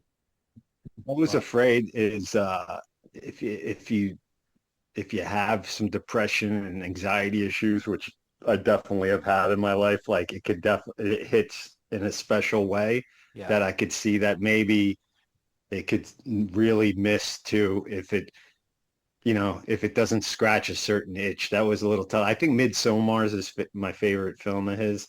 Out of But out of the ones that I've seen for sure. and I thought this was good. I thought it was funny. I thought performances were good. I dug it. Curveball with the Pedro Pascal shooting. But Yeah. like I felt a tension in everything that was going on. And man, then like by the end, you're like, yo, what is going on? Like it just got so fucking weird and violent. Yeah. And I really, really enjoyed it. So, but I could understand how, someone could watch that and be like, this is fucking terrible. 100%. 100%. I can see where people would love it. Yeah. So it's I could barely see that, but I mean, I don't know if I loved it, but I just watched it and I was like, okay, that was kind of like, okay. But also because my Ari Aster bar is so low that I was just like waiting to not like it. I think I was on you on this too, because I'm like, I know how you feel about him and stuff, and I definitely like his stuff more than you. But I was like, this one, I think you'll find something here that you didn't like about his other stuff, Yeah, it was just so broken. Everyone was so broken in this movie, and by the end, you're just like, did you finish it, Tim? Yeah. I made it to the end. Like, goddamn, like his fate was ended up so fucking bad. You're like, Jesus Christ. There was like 3 movies I watched the same week I watched that. It was that. It was One Battle After Another, and a movie called Sovereign Oh yeah. with That's familiar. The fucking what the hell is his guy. Nick Offerman. Yeah, Offerman. That guy. Oh, okay. And he's like a grifter who's like doing these seminars telling people how like the legal language in your mortgage is like an agreement between a corporation and You don't have an to pay entity shit. that's not you. You don't have to pay shit. They have to prove it in court. Like just like, you know, some sort of like huckster grifter that like takes her. And with like the three of those movies were like, this is why maybe artists shouldn't talk about fucking anything Yeah. that's going on in regular life anymore. 'Cause it's I like, loved. I had people telling me about the red lights. You don't have to pay that because of X, Y, and Z. I'm like, I feel like I have to pay it. yeah. I feel like I'm You not don't going have to take to. your They advice can't- on this. They can't prove that you were in that car. All Yeah. right, whatever. All right, man. Here we are, top three. So number three, right? You guys just gave your three. My Mhm. number three is Dangerous Animals. I fucking love Nice. this movie.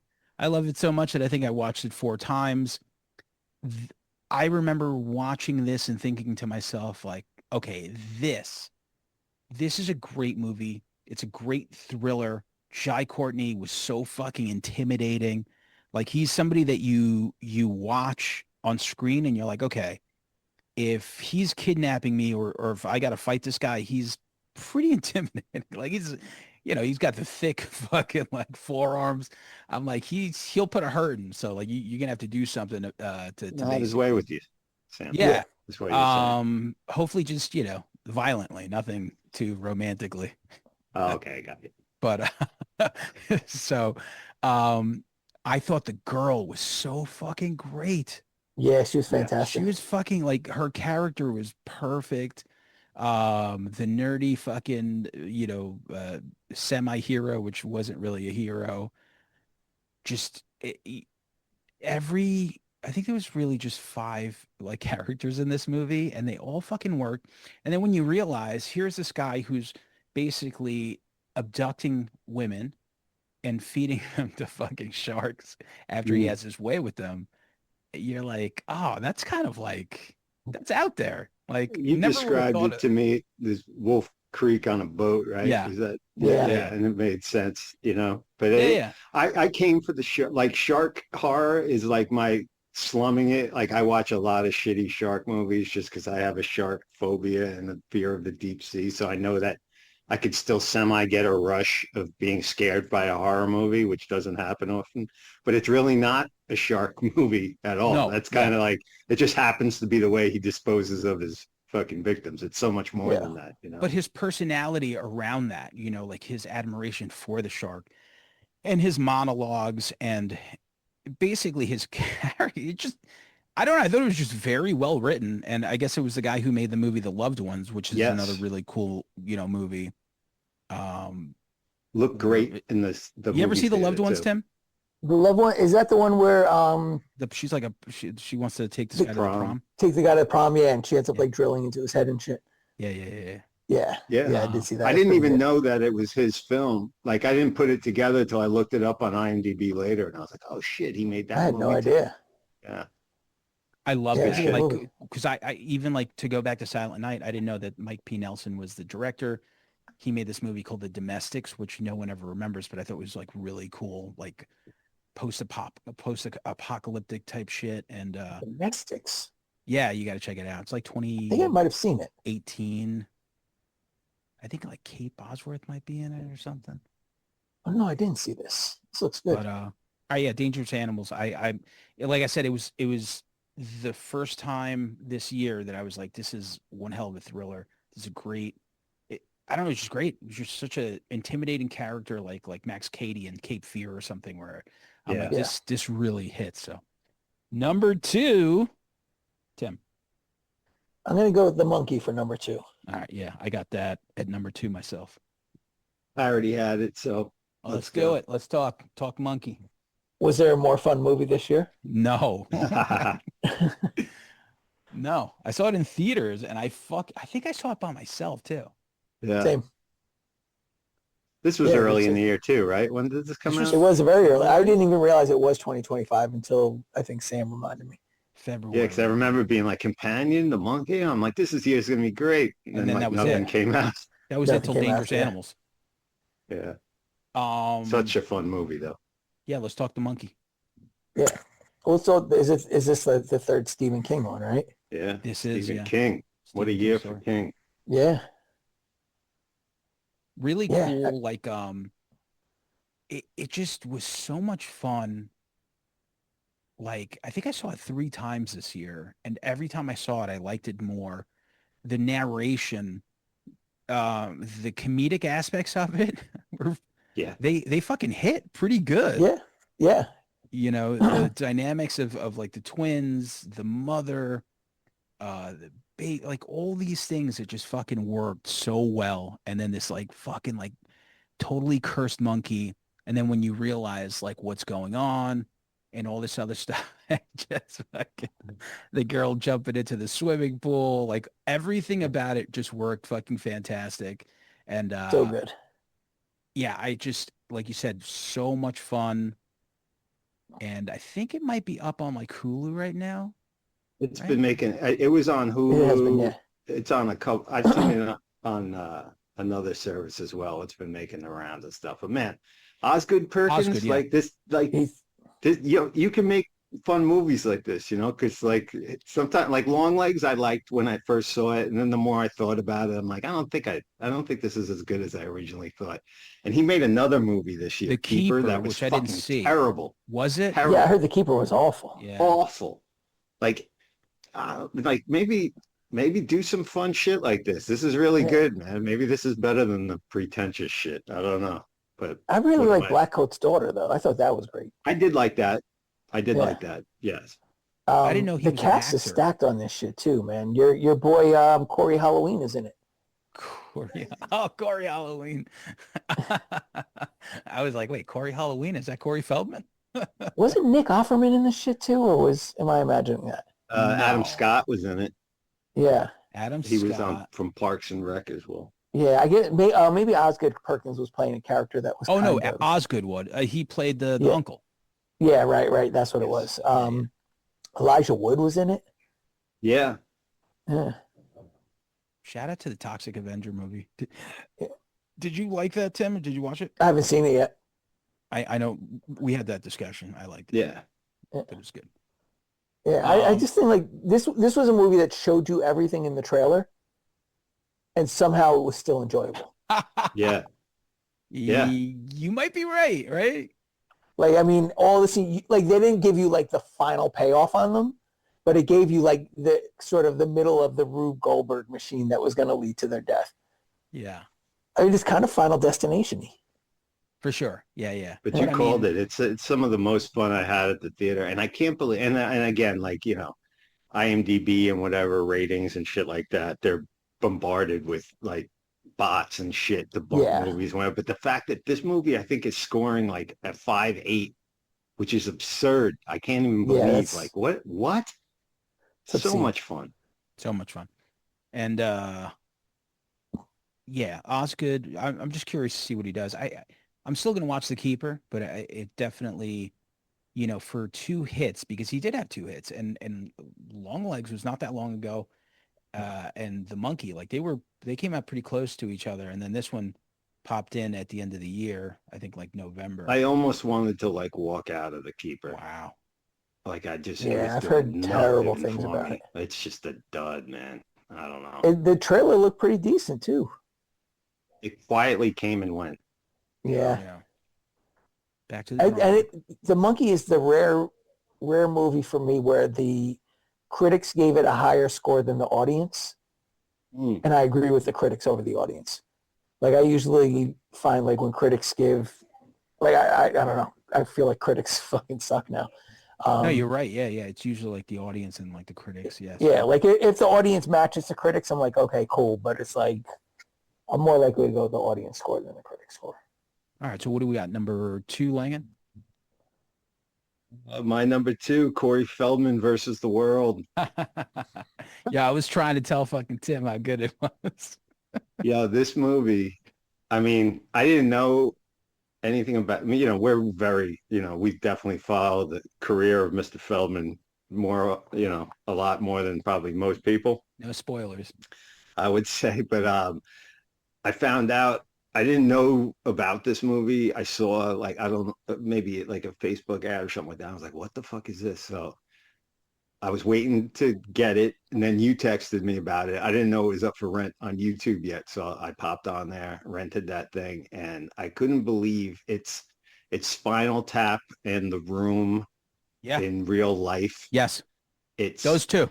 the director does such a good job of just flying on the wall in it, not like asserting a narrative or anything of it. It's just him as is, doing his thing, and just every scene like has some like cringy, insane moment in it that I Oh can't even God. believe that I missed that when I rewatched it the next day because I had to. I picked. I Yeah. I Did picked the up same. on more shit that I couldn't believe. I mean, it's a guy that's has not had a normal life. He's been famous since he was fucking 6 years old. God knows what that does on his psyche. Abuse. Parents He don't. def Like he's parents gone. with money and stuff like that. I'm sure he was abused. It gets into like No some top weird, lip. yeah, like the Corey Haim accusation was out of left field. That and you hate to not believe somebody, but some of the track record that he I don't has of believe him at all. announcing things, and then like you're about like exposing these pedo rings and whatnot, but you need 10 million to make a feature length instead of just being like, yo, this guy, this guy, this guy, they're still in the business. They could whatever Matt the fuck. Matt Lauer was like, "Why are you talking to me and not the cops? Why do you need Yeah. Why do you need $10 million?" He was like, because I need to like make a movie." Yeah. Not even Jesus just a Christ. doc, like a feature fucking like but the first scene, they're at his wedding of Yo, one of his angels. And it's such this low rent like Playboy bunny thing that he has going on, but Is not he a like the full cult polygamist? because I mean, He's probably marrying the angels? he's yo, marrying this particular angel, yeah, Okay. but he's got another girlfriend. They have like a relationship, but it's not fully a cult because girls can leave. And Okay. some of the girls have no talent. Some of them, one of the girls was in the Iron Maidens and shit yeah. like that can play. And I totally sympathize with her in this movie. But they're at his wedding, and a guy gets up to, hey, what they wanted to pass around a hat so everyone could kick in, and he announced on the mic, everybody kick in like $40 To cover your meal. at your wedding. Can you Yeah. imagine someone getting on the Wow. mic? And then It's he like, I turns, think 35, $40, and whatever. Corey, Co- should they give you that to you? yeah, Corey ignored him. He ignored him, and then he's like, "Corey, where should they put the money?" And Corey just looked away. Corey asked him to say that and then wanted to look shocked when he's like, Yeah. don't give me the money. I didn't have nothing to do with it. Yo, Tim, Amazing. do you have any urge in watching this? No, I have tons of urge in watching this. Okay, because Yeah. I can't. I Like, mean, now I do. I didn't beforehand. I'm But after telling hearing this, I'm It's telling must see. you, if I if I would have included I mean, I watched it by myself, and then my girlfriend came home from work, and I was like, "Do you want to watch this?" And I watched it again like 2-3 hours later, and it's just it's it's somebody who's so delusional and narcissistic in its purest form. Like you watch it and you're just like, yo, you're so like mentally ill. And it's fascinating, just unbelievably fascinating. And I had no idea how they ended up with this footage, but I what it was is like, I guess what was that Good Morning America thing when he did that performance, and like it kind of went viral because it was kind of so weird, right? Remember that? It's a little weird. And then he was like, okay, like everyone's kind of like all up on us after this performance, so he thought it was going to be for his music career. And Even when they're introducing him before that, they're like, you know him from the movies Goonie? He gets this look on his face like, oh, I can't believe you're talking about this and not yeah. like Not my the music. Big J episode that you forwarded me where they had the director for an hour, Yeah. Big J Okerson, Big J on series. and which was a great follow-up companion piece to this and shit. It's great. Well, yeah, I can't say enough about it. It's one of the greatest train wrecks I've ever seen in my life. I think Big J Amazing. says it the best. Like if this guy was just like, hey, I like making music. I Yes. don't, whatever, but he thinks this is the beat. Like this music is going to change the world. Like But this is so important what I'm it's making here. it's even beyond him, like I said, the 10,000 hour theory flies out the window with him. It's just like it doesn't even matter how many hours he's put in. It's just him as a person is very much on display here. And he's just really like wow. That's all I'll Going He's say. never live at had a Center real Reach. friend in his life, has he? I Probably not. don't know. I mean, for a guy to just sit there and be like, yeah, Corey Feldman molested me. You know, when you're a Yeah. kid and you don't know what's going on, like you're scared for your life. And I'm like, what do you do? Okay. What are you talking about? Yo, you'll see. It just nothing makes sense. And it's like you're so slimy that you like would say it's so bad. It's so bad. That's And when I people was I say, was gonna make the separate list with the docs. I'm like, am I really with these Yorgos films and all this shit? I'm like, Corey, but God damned if I didn't enjoy this movie like thoroughly more as mm, if not more than everything on this list. yeah, it's pretty great. It's you got to see Um, it. so I gave my two, which was the monkey. So now we got number ones, and we're gonna do Tim first. I got Bring Her Back. Same. I got Bring Her Back as number one. Yeah. I know Langan, you got Begonia. Yes. Okay. So let's do Bring Her Back. Okay. Wow. I don't know I why I mean, waited so long to watch this, considering how much I loved Talk to Me. Did you like Talk to Me? I love Talk to Me. I mean, I expected to love this movie going into it. I think I was like waiting to see what my daughter, and she finally was like, I don't want to see that. Like it just seems too damaged to see. And I was like, all right, I'm gonna watch it then. Yeah. So I finally, like, when it came up on HBO, I was like, look, we're either watching it or I'm watching it myself. And I finally Yeah. sat down. I was like, Jesus Christ. It was so fucking dark. Like, whereas, like, Talk to Me was like a teen romp, Sure. Yeah. right? It was like, I mean, I imagine, like, I never saw Euphoria, but based off of, like, the trailers I saw for it, Oh, it yeah. reminded me of, Sure. like, a horror movie version of that. I can see Like, that. it's just, like, fast-paced, the cutting, Yeah. it's like, but this was just fucking grim as fuck, dude. It It was was, so grim. I mean, I I just remember watching it and you see the footage of like, this Russian, like home video, like you're just like, what is going on? And I think the uncomfortable starts getting like, it starts simmering when she takes the two kids home after their Yeah. tragedy and the way she's like very invasive and the boundaries are so weird. It almost reminded me of Speak No Evil, where you're like, Yeah. whoa, this is like, I don't know what's Great call. happening, but you're like, she was making me uncomfortable. He Completely. was great. She Sally was so good. Hawkins. Dude, when she just like snuck in the room and fucking hauled off on the Yeah. girl, I was like, oh my God. I was not ready for that. Or like And I when tell you you, like, go ahead. I was gonna say when the kid turns around and the fucking young boy on the movie cover is like chewing on a knife.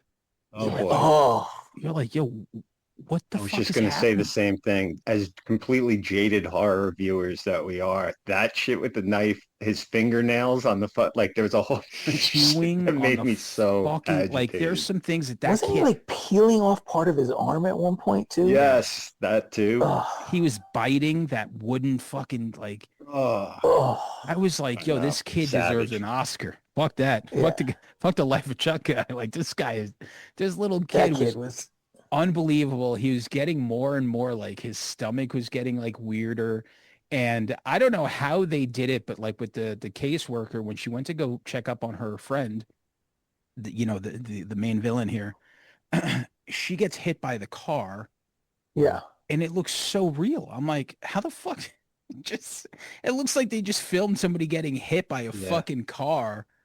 Um, And I was so vested when she got to the house. I was like, oh my God, fucking, I was feeling like, do something. I know, I know. And then to make the turn at it at the end was so, it was like where how you could feel bad for this person after all this shit. Yo, There's you a feel sympathy to fucking it. bad. You fucking Amazing. totally feel fucking bad. Yeah, you And then sure you do. see that last shot of her with her fucking kid on the fucking in the pool. Yo, when I Oh. saw that last shot, I was like, this is the best movie of the year. I'm like, the monkey just got fucking knocked off. Like, I couldn't believe, like, just that last shot is so horrific and like poetic. And you're just, yo, I couldn't believe it. And at that moment in time, I'm like, this is better than Talk to Me. I don't know how it is. These guys just fucking like, I mean, wow. What a 1-2 punch these two brothers Yeah, had. they are. It's like after Ghostface released Iron Man and fucking Supreme Clientele. Yeah, yeah. Like it's gonna take a lot for me not to give you my money. Yeah. Yeah. Yep, I'm with you. That's it. Yeah. Shout out to Nutmeg. Shout out to Das Races doing That was a special ingredient that she used in her potion to bring him back. was The it? nutmeg. No, No. no, yeah. I just Randy Quaid you. You serious, Clark? Hey kids, Santa Claus been you serious, Clark? All right, so that was our number one, and Langan, let's talk Begonia because that was on my list. No, we didn't watch it together. I watched it. Who the fuck I No. watched it? I I might think have I went watched it with opening night. Malamo. Yeah. I did watch it with Mike Malamo. I'm gonna tell you, Tim, do you have any interest in watching Begonia, or you don't care? I am gonna watch it, but feel free to speak about it. Yeah, I don't worry about it. And give it away though. okay. Yeah, I won't. I'm just gonna say I'm gonna say that how can I say Tough. it? It's tough, but I feel so strongly about it. I wouldn't want to ruin it for anybody. But Okay. like it's kind of it's a real dark exploration of like modern paranoia. Yes. It's Yorgos and Emma are like Jesse. fucking De Niro and Scorsese, man. Yeah, like right now. they are just in a groove. Like they always hit home runs for me. I love his work. I love all his work. Jesse Plemons was great. His hair was uncomfortably greasy. I just rewatched it again. Stavros. He's so dirty. Yeah, Stavros Stavros is in it, huh? and a great performance by a kid who's really got autism playing his cousin. Oh, wow! I didn't know he really had autism. Yes, yeah, who did such a great. I'm taking sympathetic points away. I thought he was character. just a great actor. Nah, no. He went method, full method. Nailed it. Yep, got revaccinated and got the role. Amazing. But just it deals with misinformation, echo chambers, corporate exploration. It's a movie that almost has every genre of film in it. It's sci-fi, there's horror, there's drama, there's funny shit in it. It really touches on across the board. And it can go you're sitting there figuring this could go two ways. I'll Yes. just say that. Yes. And anytime I thought I had it figured out, I didn't. Yes. And I was very satisfied Without with without a what the doubt. decision they made. Yeah. Without a doubt. Like you're watching this thing and they don't give you anything. You don't know anything. So you're just watching it with everyone else, these things that are happening. And like you said, it's just you don't know which way it is that it's going and what's really happening till, obviously it happens. And Yorgos is he's a fucking mad scientist. Like, goddamn, The Lobster, Killing of a Sacred Deer, Poor Things is his masterpiece. Yep. Still never saw Dogtooth. I know That's I have a great to. watch. That's a rough watch. Yeah. Great watch though. I Yeah. haven't seen any he's of got his movies. He's good, man. He's you know what? He walks this great line of like having like really like what you'd find in what artsy fartsy shit, but toned down in a linear way where it's understandable, Yes. but it looks incredible, Mm, but has deeper meanings and everything, but doesn't put it out of reach that you have to do a lot of work to understand it. I don't know. without a That, doubt. that Yeah, makes Nice. any sense. yeah. Yeah. I mean, just the sinister vibe. I'll always go with the killing of a sacred deer. Yeah. You know, like the simplicity, but he takes that Greek mythology stuff and turns it into something. Sure. Especially with that, which I didn't really understand what that phrase meant until I looked it up, and I was like, okay, now I get it. But yeah, Tim, definitely check out Begonia. It's Yeah. it's really an interesting movie. It's very tense, and it just keeps you going until until it unwinds. And yeah, I mean, I guess we'll leave it at that, right? There we go. Perfect. Yeah. I feel so strongly about it. I don't even want to be specific because I think you'll like it. That's right. Yeah, I mean, it's definitely on my list of shit I need to watch. I just didn't get around to it.